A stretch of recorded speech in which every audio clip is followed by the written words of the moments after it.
Hey everyone, back again as promised. And what we'll be doing today will be lacing a wheel up.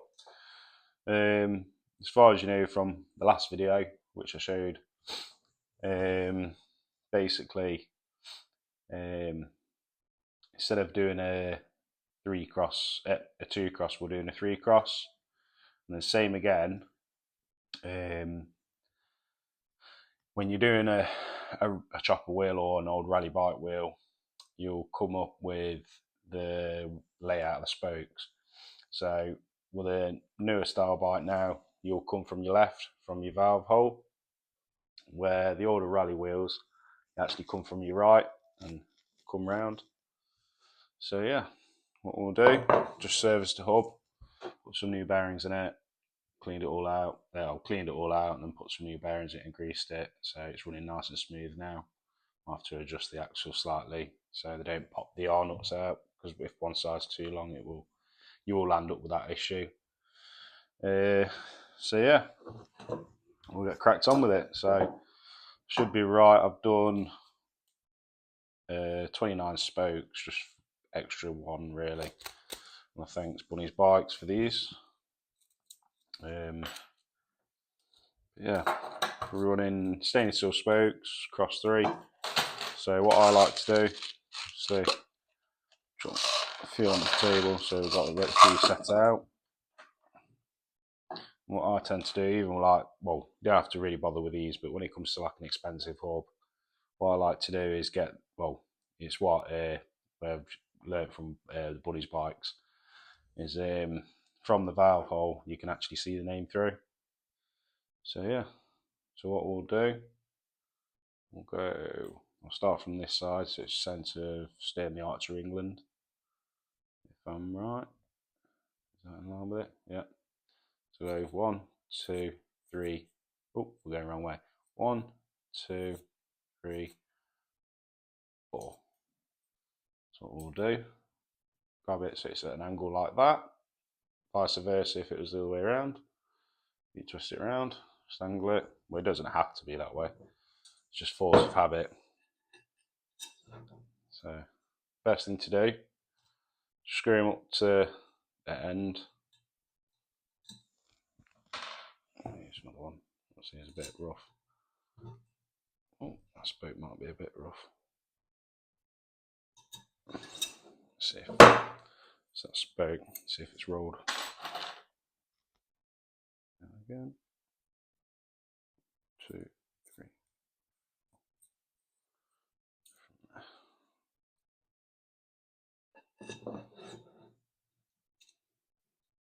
That one's a bit better.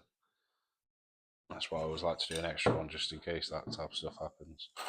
So there is quicker ways of people what they do. The quicker ways what other people do, they put them all in. So I'll try it this time. I'm not in a major rush when I do it, but if you go 1, miss 1, 1, miss 1, 1, miss 1, 1, miss 1, until you get to the other end. So yeah, so we'll chuck them in. All it is just not too much going off then. So get that up to there. Right, when you come to doing the hole, your spokes on these holes, you want to miss 3 and then go for the 4th, and then it will be that all the way around.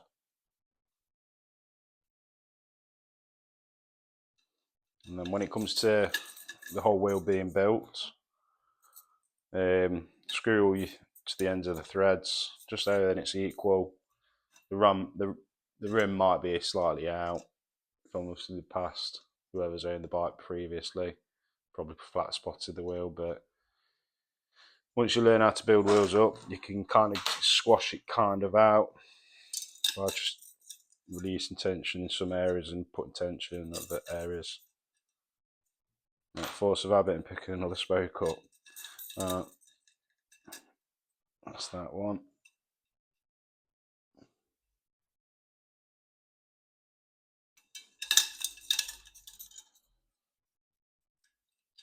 Same again. Miss 3. Go for the 4th. If you need any spokes cut into size and you want to stay still, give Bunny's Bikes a call in Nottingham if you need him doing, or even wheel building, because he does quite a lot of wheel building, to be fair with you. So if you've got any custom wheels out there, obviously such as mountain bike, BMX, gravel, road, he can build them up for you, and he's quite good at it as well. There's any person who I trust to build my wheels. At the end of the day, when it comes to attention to detail, obviously, you know, with the right tension in wheels, obviously he deals with carbon, so right, make sure all of them are there. What I like to do is put one in just so it keeps it twisted around, and it wants to go next to one up next to the valve hole. And always make sure, what I see a lot where I've seen wheels being built up is somebody will start from that side. They won't realise when they come to actually put a pump on the valve, you won't get in with it. You can struggle. So it is always quite nice to get it to where you can. So if I've done that right, that's that one there.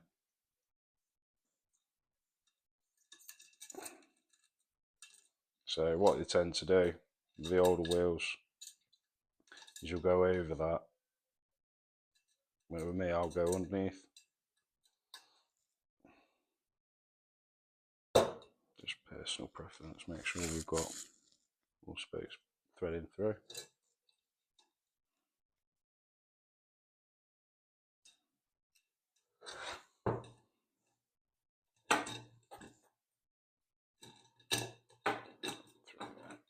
Oh, no. It's getting a rug. So normally I have this in between my legs. Makes it a bit easier. Make sure all of them are through. What can happen? Struggle.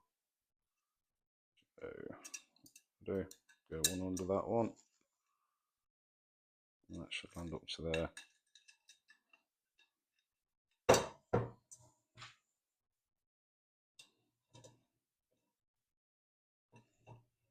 I've put that one in the wrong one, because these don't seem like they've pulled out enough. It might be just because how much it needs twisting. Is that right?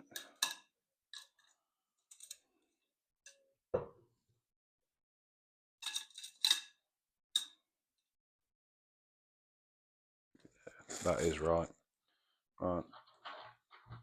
I'll put another one of them in, just so at least I can get it so it's a bit more square. It is ideal to do one side first. Ooh, they're going to be tight, aren't they?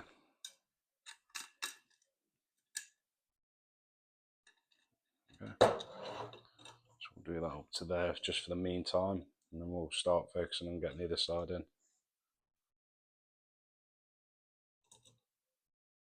Okay.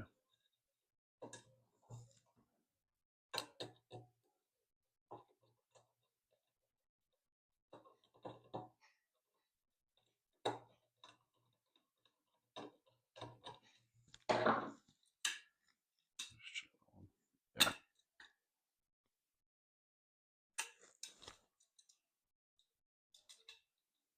That does one pushing through a little bit. Right. So where we've got up to there now. Let's get them, make sure they're all sitting in right. There we go. So we get that down to there. Same again, because it's going to be running from the right. Make sure that's spoke. Make sure that sits down. A bit more tricky wheel because it's obviously smaller. So what you want to do is iron from that side to where it is on the other side. So should roughly be about there.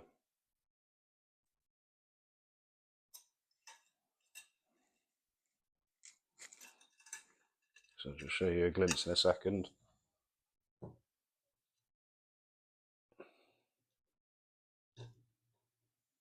Go. Show you this.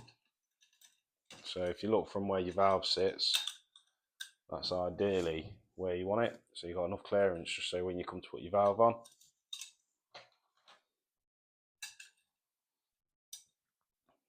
and obviously easier to lace one side up and then, well, not completely lace it up, but just lace it up so you can get them all in, because all it is when you come to do the other side of the spokes, you won't struggle as such. So if you run a whole full side first, just again on the right direction on the inside of the hub, and then run the outside of the hub. So I'll show you so you get a better understanding what I'm saying. So if you run that in first all the way around, when you come to the other side you won't struggle so much, and the same vice versa for this other side.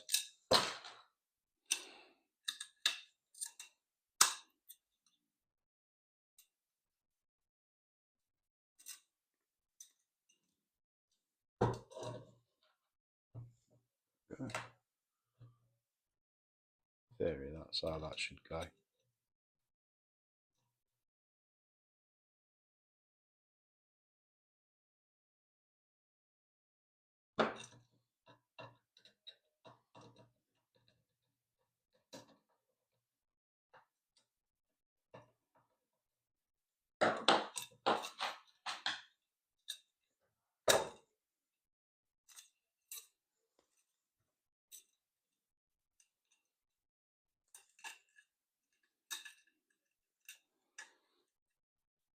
Bring that one out.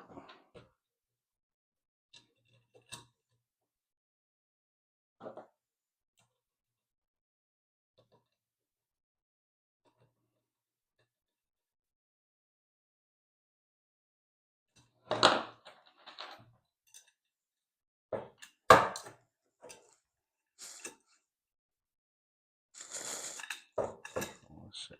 Right.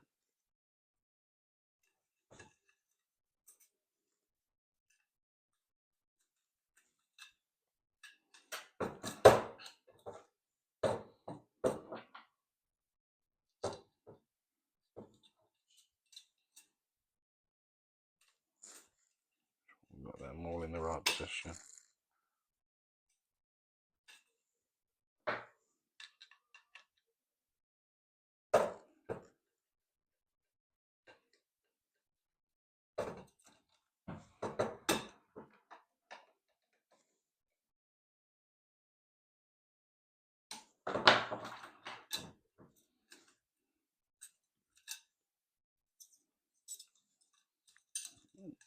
Nearly there on one side.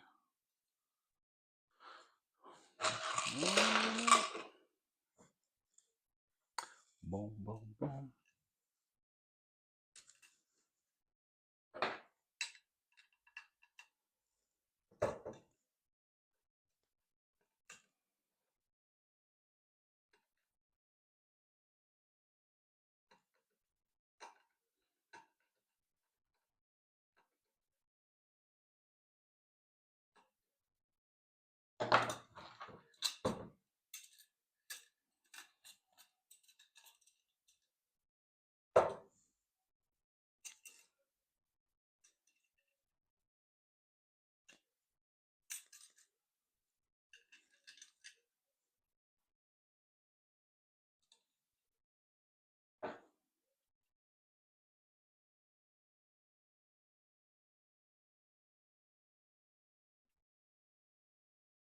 Okay. On one side. I'll check that. It seems like I've got much of a twist on it. Oh, there we go.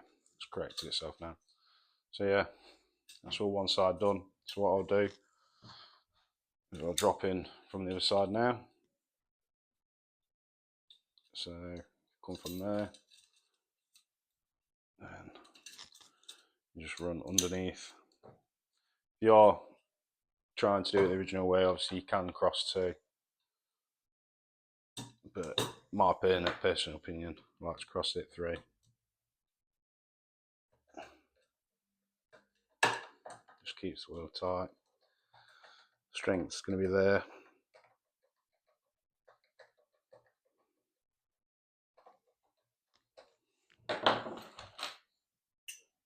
Same again.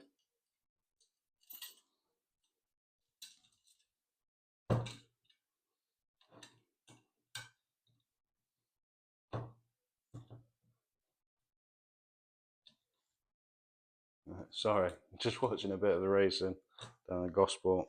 They're going off in the background. Just coming up to finals now.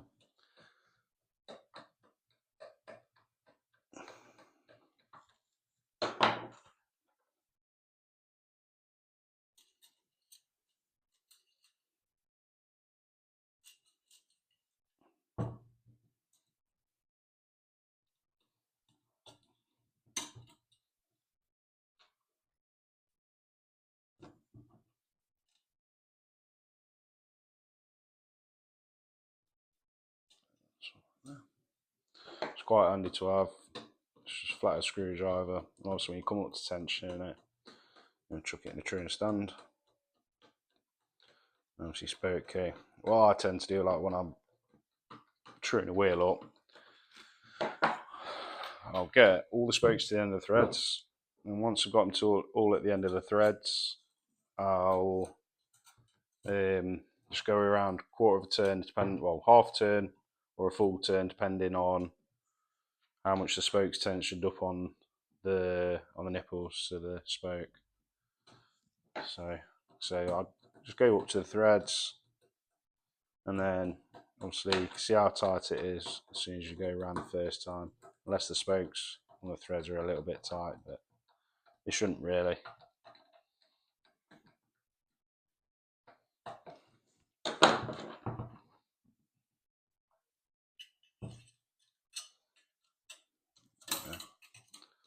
Not in that way.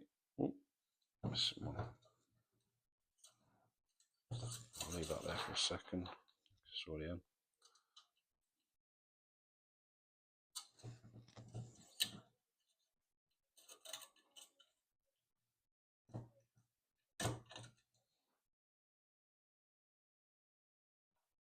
Okay. And what I'll do is I'll get this one out. This video, we're just literally building the wheel up, so showing you guys how it all goes together. And then I'll probably do a separate video tension it, or just do it in my own time, really.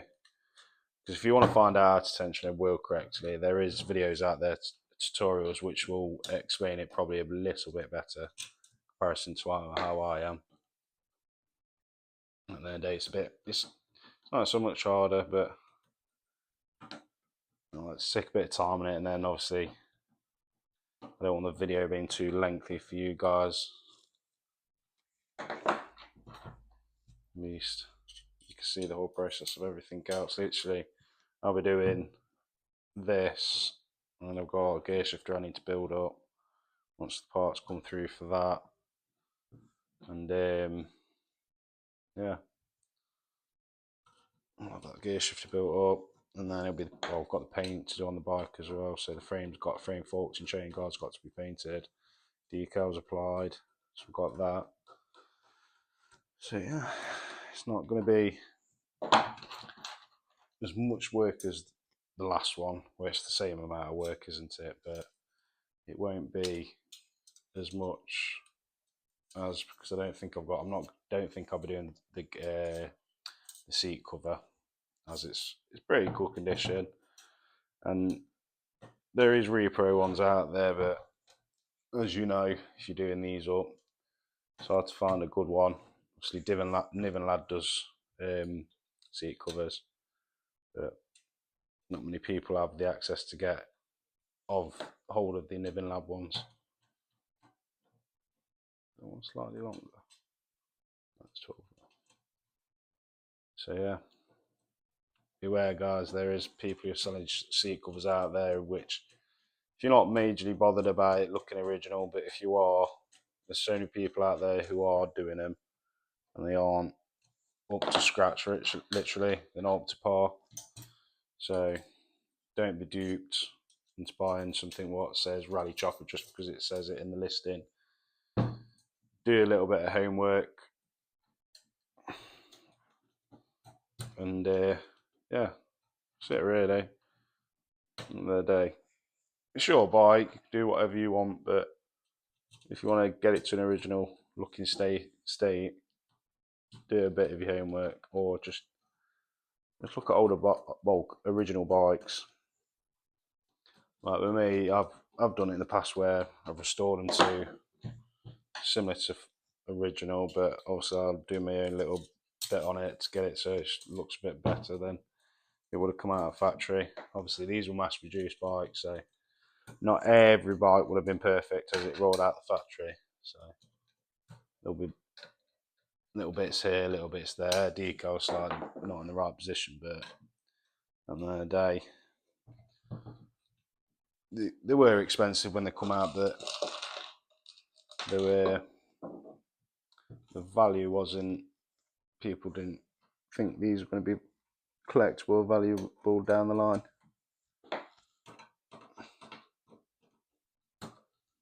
There we go, I've only got a few spokes left to do. And I'll probably chuck another video out there this evening. I've got a chance to, of what's it called?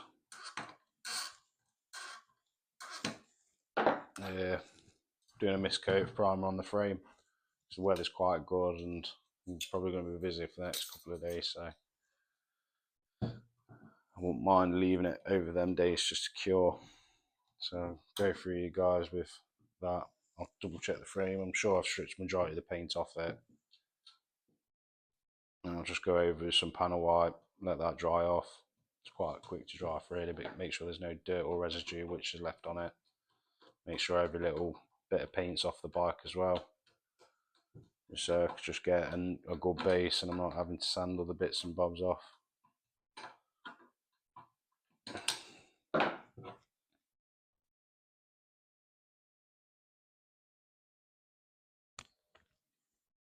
Okay.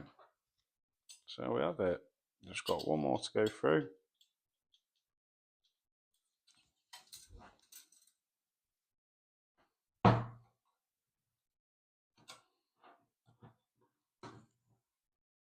Quite a tight wheel to work with, especially when you cross two in it.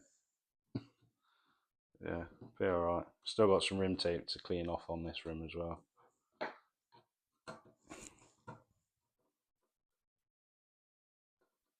I'll go around it, clean up, I'll get all them to the end of the threads.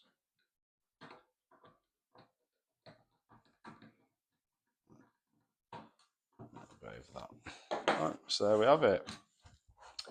One wheel built up. Well, not completely built up, so it still needs tension in, but that's one wheel ready. And yeah, quite nice now. Got the wheel set up, which is always lovely. Thanks Wayne again for sorting me a rim out. And then obviously I got a front one. Forgotten the guy's name, I brought that off, but I don't think he's part of the chopper group. So yeah, got a front and rear wheel. So that sets the build up a bit better as well.